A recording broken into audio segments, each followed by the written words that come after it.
Well, hello, welcome back to Tail 3 Cabins. If you watched my last video, it was kind of a tilling extravaganza with the tractor. I had a lot of tilling jobs around the house here. Certainly it was the time of year to get our garden planted, so we were tilling up our garden. And then finally, our pole barn project, we finally came and tilled everything around here. We added some topsoil and planted some grass. And then through the magic of YouTube, you were able to see just how well that grass took. So I thought, while we're on the subject of having a new lawn, especially in this area here by the pole barn, I would talk a little bit about mowing it or cutting it. Normally I use a John Deere zero-turn lawnmower to cut all the grass on our property. That's all around the house, around the pole barn now, where the chicken coop used to be. And then out by the street, there's a little patch of grass out there that needs to be taken care of. When I was back on the fire department, we used to go inspect the Honda dealer off of one of the main streets in our district. And in front of that Honda dealer, they had this robotic mower. And this goes back probably 15 or 20 years ago, where they had this little robotic mower that sat out front. And it would periodically leave its little charging base and cut the grass out in front of the business. And I always thought that was kind of neat. So these things have been around for a while, and I thought I would test out this Sunseeker L robotic mower. Now they say it's good for about 1/4 to 1/2 acre of grass. So I'm going to test it out here. It's going to get a pretty real world testing, because I have different grades. I have little bumps, and my lawn isn't completely smooth. Now, just a little disclaimer, I'm not one of those people that dream of being a groundskeeper for a Major League Baseball field and getting nice stripes and crisscrosses in my lawn. In fact, I usually look forward to the July dry out, when we don't have a period of rain for a while and the grass goes dormant, turns brown, and I don't have to cut it for 3 or 4 weeks. So I just wanted to get that out there, that I'm not very nitpicky about my lawn. I usually do not use a lot of fertilizers with it. From time to time I will use a turf builder, and most of the time when I use fertilizer, it's only when I'm planting new seed or something like that. So let's get back to the Sunseeker mower. Now, why would I want to try something like this? Well, we did take a trip out west last year, and we were gone well over a month, and when we came back, our grass was pretty tall and was not tended to. So having something that could automatically cut the grass for you and keep things at bay while you're away at long periods of time kind of intrigues me a little bit. We do want to use our RV a little bit more. We do have another big trip planned later on at the end of summer, and then throughout the next couple of years, we're looking at trips where we might be at the beginning of summer, the middle of summer, end of summer. So to not have to rely on somebody to take care of our lawn, or like I said last time, we didn't have anybody take care of it. It was just a pretty high hay field when we got back. This would be one of those scenarios where I'd be interested in trying out a robotic mower. Another one is that I have a brother that he's a little bit older than me, still with it in pretty good shape, but he has this disease in his bones that affect his lower legs, and he really can't walk good anymore. In fact, the more he walks, the worse the disease gets. He still likes to take care of his yard, and he's pretty picky about his lawn. His yard's smaller than mine, not much to it, basically 2 rectangles, one in the back and one in the front. So something like this would probably work out perfect for him, where he does not have to try to cut the grass anymore. So there's all sorts of scenarios why you might want to try something like this. So when I got this, it was delivered by FedEx. They left the box by my garage. It was nicely packed in just a plain, inconspicuous brown box. Open it up. Basically everything was packed very nicely, so there couldn't be any damage. Comes with a charging station, the unit itself, and then this particular unit uses a guide wire. Like many of the robotic mowers out there, they use a guide wire unless you want to really get into some pricey mowers. The boundary wire for this is 250 meters, which is somewhere over 820 feet of wire. And it's a similar principle as an invisible fence for your pet. Usually you set up a wire around the perimeter where you don't want the dog to go outside of, and that tries to keep your pet within those bounds. So this is very similar to that. You set up a wire around the boundaries of your yard, and that keeps the mower within those boundaries. Now, there are some more expensive mowers that still use a guide wire, but they say they're GPS assist. You still need a guide wire for those and lay down, but with the GPS assist, it tries not to repeat going over places that it went over again. The GPS assist robotic mowers are probably in the price range of $2,500 to $3,000, so almost 2.5 to 3 times more than this. Now, they do make all GPS mowers that doesn't need a guide wire, but those mowers are around $4,500 to $5,000, so you're talking 4.5 to 5 times more than this. So using a guide wire is pretty much standard with robotic mowers, especially when you're talking introductory models. Now the first thing you're going to want to do is determine the best place for your charging station, and they recommend putting it near an area where your house gets good Wi-Fi, and then you're also going to want to have it near where you can plug into an outlet somewhere. So I'm going to go survey our house. I'll show you a little overview of our house and exactly where I think that the charging station should go, and then how this perimeter wire is going to get laid out.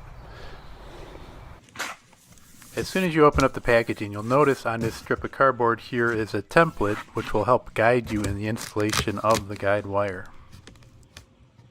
You'll also need to stake this guide wire down, and it's going to come with plenty, an ample supply of miniature tent stakes. There'll be another package that has larger ones to secure the base to the ground. This is the charging block, and it has a pretty long cord that goes with it. These are some extra blades, and the blades basically look like double-sided razor blades. Already mounted underneath are 3 other blades, and they're pretty easy to change if you need to change them out. Even the unit looks like it's about 20-22 inches wide. The swath that this cuts is about 9 inches. It's easy to adjust the height with the dial on top of the unit. They say to start out kind of tall at first and then work your way down. When the battery gets down to about 15%, and you'll see this in a few minutes, it'll automatically go home and charge itself into the charging station and plug itself in, basically right here. If you just plug it in without setting it up, you're going to get a flashing red light that basically says that you don't have your perimeter set up yet. So I've selected an area that's kind of out of sight, out of mind. It's close to an outlet, and it gets good Wi-Fi in this corner of our yard. You'll notice there's an in and out on the pad, and out basically means out of bounds where it's not going to cut, and in means you're inside the perimeter of where the lawnmower will be cutting. So I have a fair idea how I'm going to keep it one continuous long loop going through several sections of our yard and then back to the base station. The wire is 18 gauges thick. You just need to trim off the end about a ½ inch, and it's similar to putting a speaker wire into a speaker, the same type of connection, pretty simple. I'm starting out with the black first. I'm kind of working in reverse of what the instructions are. So this is going to be the most tedious part of this setup. It's going to take a little time, probably 2 to 3 hours, but it also reminds me of something else I saw in a movie one time. Oh, sorry. Au revoir, Gopher. This is gonna be... Now, using that cardboard template that it came with has 2 measurements on there. There's a 3-inch measurement and approximately an 8-inch measurement. The 8-inch will keep you away from anything you don't want to be damaged or sliced or diced, and then the 3-inch will allow you to trim over areas like next to a driveway or a sidewalk. You're going to find the more time you spend putting this down and thinking things out and getting your measurements just right, the better it will be for you in the long run, and you won't need to tweak or change anything once you get your mower up and running. The area I'm setting up is about 1/4 acre, but this mower says it is good to cutting up to 1/2 acre. If it's a nice straight line between stakes, you can go about 30 to 32 inches apart. If it's a tighter line that's going to be turning, you're going to put your stakes a little bit tighter than that. Once you have all your stakes done, you want to go around and find trouble areas like this one here that could accidentally get trimmed by the mower because it's kind of sticking up. Now that you've completed your continuous loop and you're back at the base station, trim that end, reveal about 1/2 inch of wire, and then you're going to thread it through the front part of the pad. This will be so the mower knows where it's going to come back to. For the mower to properly dock into the charging station, you're going to want about 3 feet of straight wire in front of that pad.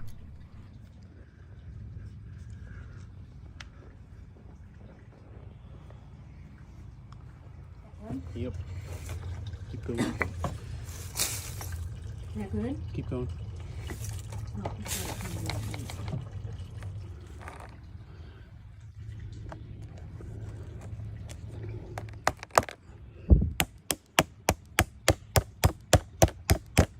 Earlier there was a red light, but now that this perimeter is hooked up and there's no breaks in the line, I got a green light. I did one more walk around and I did find this little trouble area between two high spots, so I'm just going to tap this one down and bury it a little closer to the ground.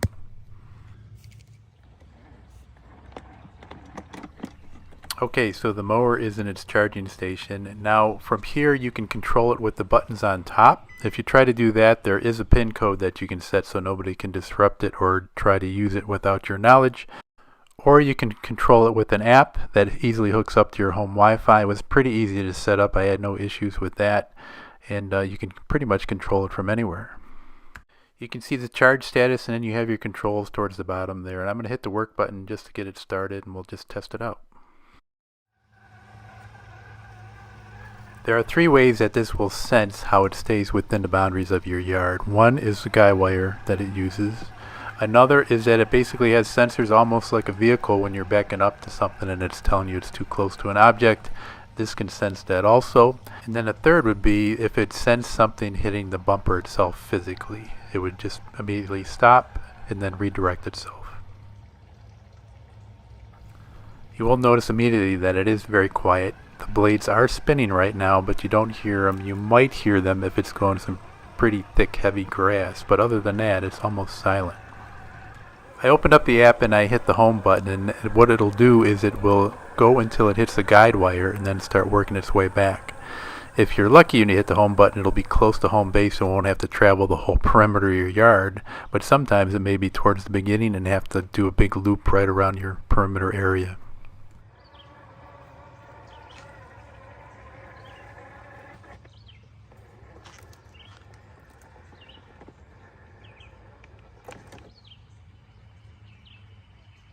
Alright, that was just a quick test. We'll take it back out in a second. You can also do firmware upgrades in the app in case there are any changes or updates to fix any bugs.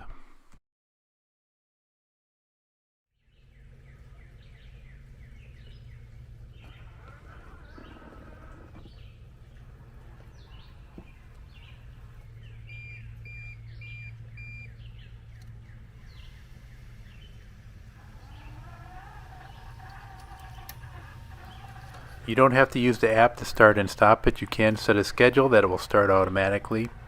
Once you do it for your first trial run, you don't really have to hound it and watch it the whole time, but you do want to stay home and just look at it periodically to make sure that it's not hitting any trouble areas, getting stuck on anything. You do want to remove stuff out of the yard, obstacles. You want to pick up any dog poop if you have a dog, any large sticks or anything that it could run over and possibly get stuck on or maybe make the wheels spin.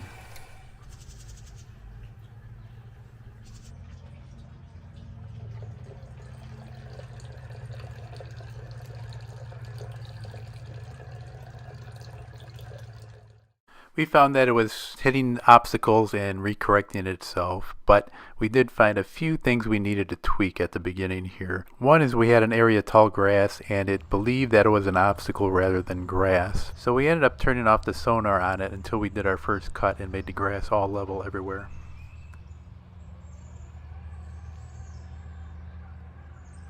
As I mentioned in the app, you can set a schedule. Maybe you don't want it to work weekends. Maybe you want it to work 6 hours a day, certain days a week, and then divide it up between 3-hour blocks. Now the two check marks here indicate it's going to edge those days also. Once your mower does do an edge cut of the perimeter, you can also prioritize different sections because it will divide it up into different quadrants. So there may be a particular quadrant that you want to pay more attention to, or it might need more cutting, or it's a larger area, so you can prioritize where you need. There are a multitude of settings that you can do. You could have the headlight on, you could have the headlight off. There's a rain delay setting, so if it rains you could tell it to cut 3 or 4 hours after the rain. You can always check its status, see how much battery is left, and I tend to find out that when it gets down about 15% is when it goes back to recharge. This is the amount of sensitivity for the sonar. You can completely turn it off or make it higher or lower. I mentioned you can control the headlight too. You could have that on or off, and it can go out at night. And this is what the headlight looks like when it's out and about.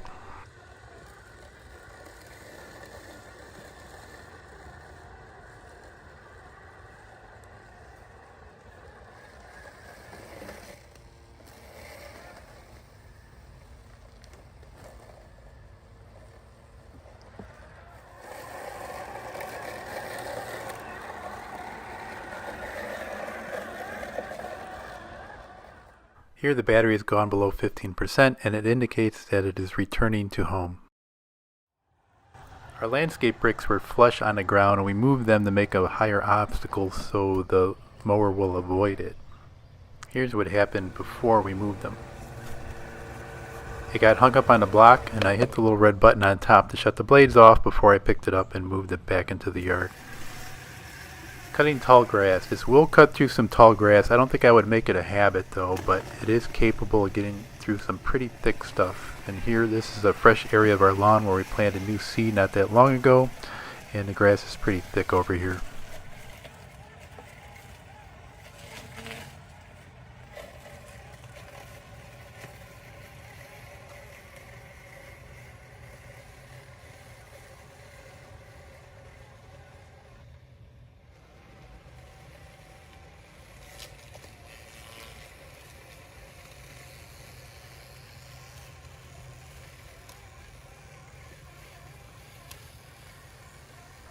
As I mentioned, if it rains, it will not go out. There are two sensors there that sense that there's moisture on top. You see them right there. And once those dry out, you could set a parameter of just how long you want it to wait before it goes out and cut the grass. I have it set for 3 hours. So those sensors would have to dry out, and 3 hours after that, it would go out. Here's an indicator on the app showing that it's sensing rain. Okay, I gotta admit I was a little bit skeptical when I first got this thing just to see how well it would maintain the lawn, but it actually does it. It maintains the area that I set up for it to cut the grass in. It stays within the guide wires that I set up. So it actually does maintain the area that I set up for it. In fact, it's getting ready to come back here. The battery's getting a little bit low, and I think it'll be coming back here to get to the charger. You can see it there in the background working right now. Some pros and cons of owning this thing. So a pro would be, well, you don't have to cut the grass anymore. It's going to cut the grass for you. You're going to pick select times and set up a schedule. It may take several hours to cut the grass depending on your yard size. So there's a few things you got to get used to. I can hop on my zero-turn mower right now and I can cut the grass in about 45 minutes to an hour. But with this thing, it's going to take somewhere around 6 to 7 hours, and it might get broken up between 2 days of cutting. So it's slow and steady wins the race here.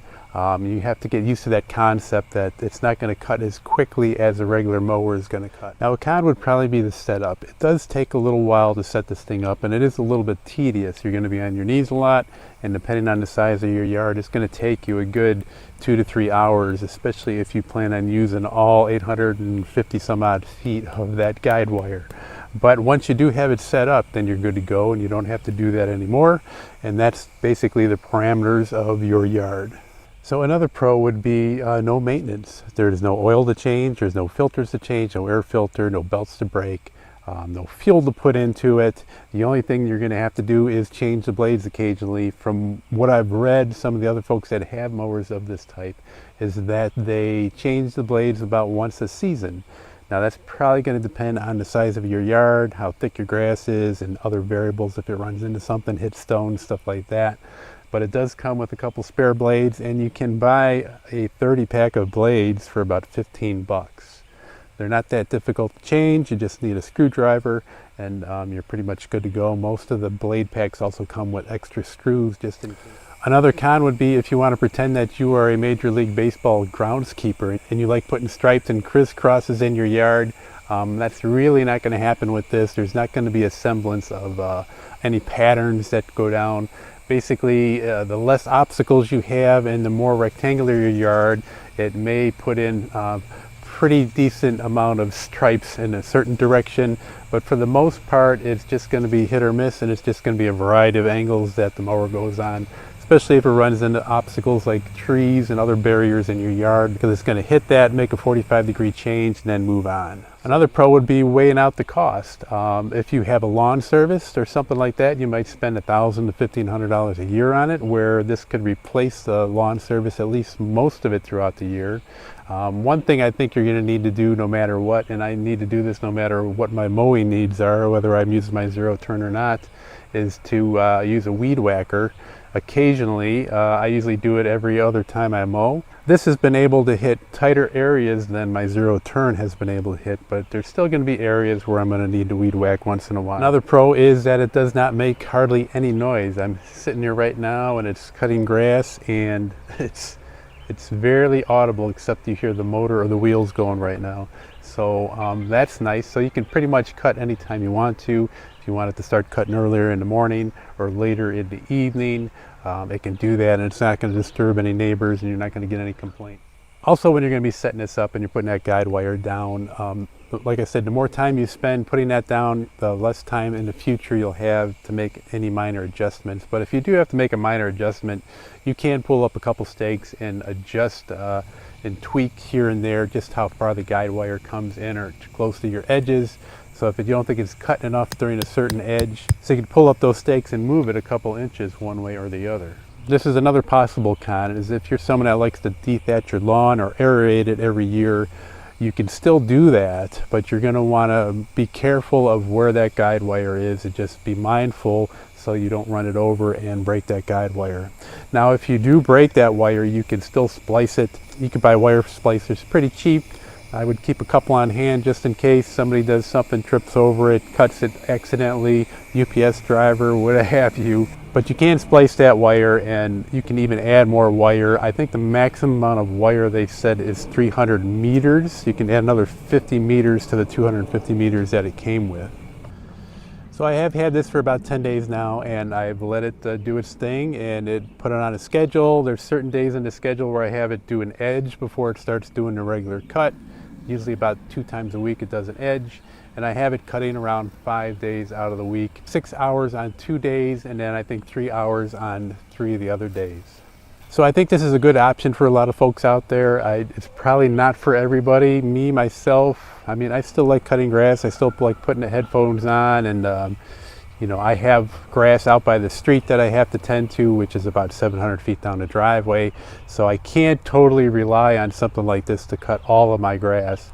But if you have a smaller lot, especially if it's enclosed within one area, if it's not too complicated to put the guide wires down, this is probably more for a yard like that. So it may not be for everybody, but I thought I would just share this product with you. If you want more information about it, I'll leave it in the description. If there's any deals going on or sales like that, I'll leave any links that are pertinent to that also. But for now, that's going to be it for today. I appreciate everybody watching. Hope you enjoy and subscribe to these videos. Click on that little bell when you want to know when a new one's coming out. And keep an eye on us. Take care, everybody.